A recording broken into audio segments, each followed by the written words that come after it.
I live in an area where everyone I know has lost an animal to predators, but for some reason I thought I might be one of the lucky ones.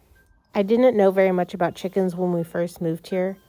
The first couple chickens that I owned were included in the sale. We quickly learned to bond, and I quickly learned how to take care of them when we were snowed in for about a couple weeks. I saw a Facebook post about someone who was able to hatch out a baby chick from a grocery store egg, and I decided I wanted to try it for myself. I drove to the store and picked up a bunch of cartons of eggs of the same brand that the lady had used. 21 days later, Happy Little Miracle hatched.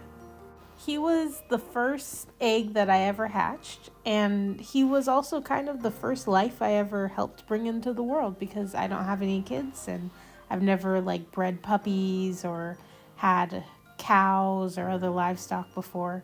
Happy was the first one. He quickly became the largest rooster here.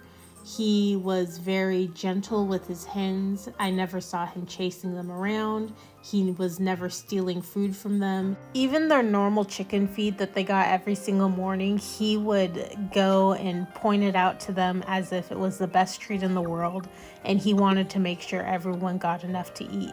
He was everything that I had read that a rooster should be. He was like the textbook example of a good rooster. And his hens loved him too. Everyone loved Happy. It wasn't very shocking when he turned out to be my favorite. One day I went outside to check on the chickens and I found Happy lying on the ground paralyzed. I knew he was dying and I was completely devastated. I spent hours sitting with him trying to nurse him back to health. He was back to his normal self within a few days, but it was not looking good at all for most of that day. And it was kind of traumatizing. I was really upset by it, and I don't think anyone that I knew really understood why. He's just a rooster. Why, even if he did die, why would that matter, right? People give away roosters for free. People can't even give away roosters for free. No one wants a rooster. He was way more than just some random rooster to me. He was my Happy. I thought we were going to be together for years.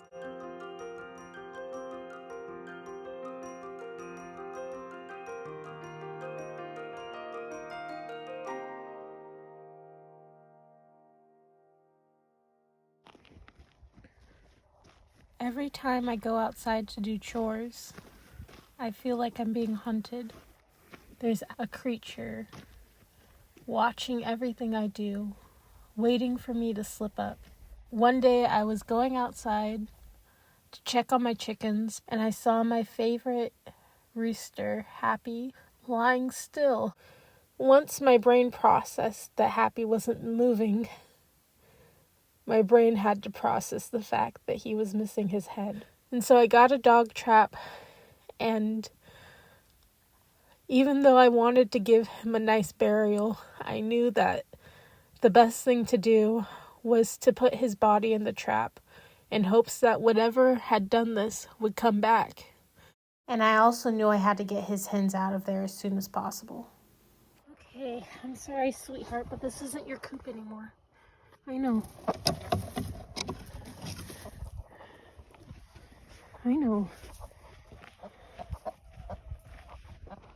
Truth is, Happy never should have been in this situation in the first place. He should have been in a proper coop. I put him into this nesting box as a temporary situation to separate him from another one of my roosters, but I should have taken more serious precautions. My plan, of course, was to catch and kill whatever had done this so it would never do it again, but God had other plans.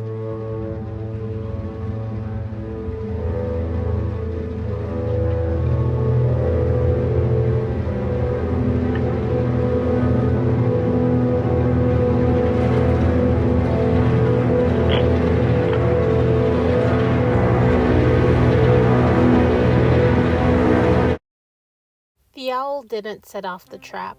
It was a dog trap, and I guess the owl and Happy's body just weren't heavy enough to set it off even together.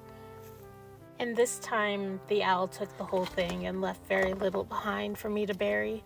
But I buried what was left behind, and even though I'm sad that I wasn't able to give him the proper burial, I'm happy that he was able to help me figure out what happened and how to protect my hens. So obviously I can't go and shoot this owl, I can't trap it, but I can improve my coop security. I can relocate his hens, which I have already done, and I also bought this decoy owl. I planted some chicory on top of Happy's grave. I know I didn't do the best job of burying the roots down deep, but it's a pretty hardy plant. I think it'll take it. The owl still watches and still visits from time to time. Here it is on top of my flagpole. So far, it hasn't been able to get another chicken, and I'm really glad about that. But I'm hoping that this little decoy will help. Happy died protecting his hens, and so I don't want to let him down by letting any of them die. Not the same way he did, at least. This is Step for the owl. I'm hoping he will help prevent future owl attacks. It's been a week and a half since Happy was killed, and I was afraid to do evening chores in the dark for a while. I never knew when the owl was watching or what kind of things I'd find. But I was reminded that sometimes darkness is necessary to help you better see the light. Because Happy was in a breeding pen, I'm very happy to say that there are 10 eggs in my incubator right now that I know for sure he is the father of. And pretty soon I'll have a bunch of his little babies running around. Happy's legacy will live on, and maybe one day one of his sons will take his place as a rooster here on the homestead. I can't wait to share their journey with you all. Psalm 84 verse 3 says, "Even the sparrow finds a home, and the swallow builds her nest and raises her young at a place near your altar. O Lord of heaven's armies, my King and my God." Thank you for watching.